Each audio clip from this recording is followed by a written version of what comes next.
t'as plein de gens, ils veulent pas savoir. Mhm. Ils veulent pas savoir, c'est un mécanisme de déni.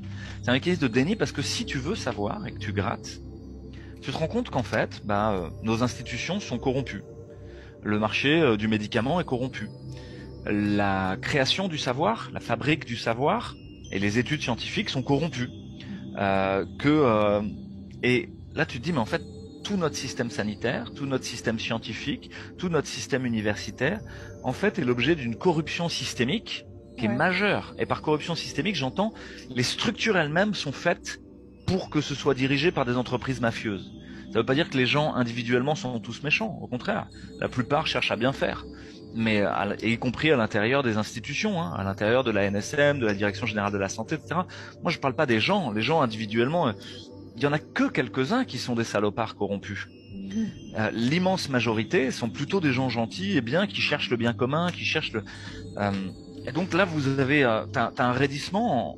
Tu pourrais dire, si on revient aux besoins fondamentaux, on a tous envie que cette épidémie soit derrière nous et que les gens soient bien soignés. Ça serait le besoin de fond. Et là-dessus, on peut se mettre d'accord.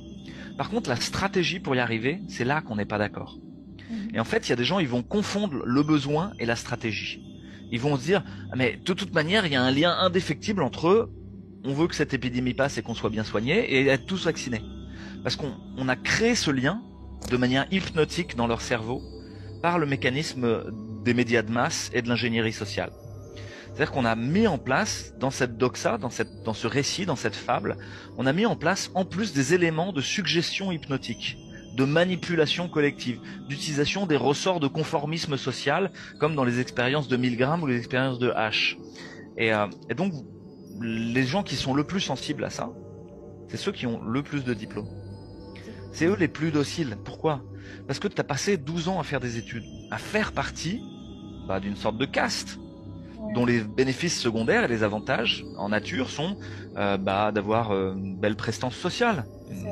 tu as un beau métier, d'avoir un bon salaire. Moi, je gagnais entre 4 et 6 000 balles par mois.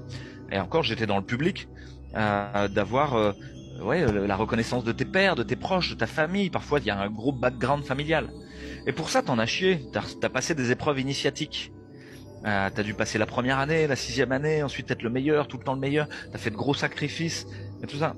Si d'un coup, si tu dis l'inverse de ce qui est dit par l'institution dont tu fais partie, tu te retrouves exclu. Ouais. Bah, ton cerveau, il va vite faire le choix. Il va dire, je dis ce que je pense moi ou je dis ce que pense l'institution. Parce que je vais me retrouver exclu. Et c'est ce qui s'est passé. C'est-à-dire que la plupart des scientifiques, des médecins et des chercheurs qui ont dit ce qu'ils pensaient, non, moi j'ai un doute, quoi. Je comprends pas bien. Bah, ils se sont retrouvés exclus, diffamés, calomniés.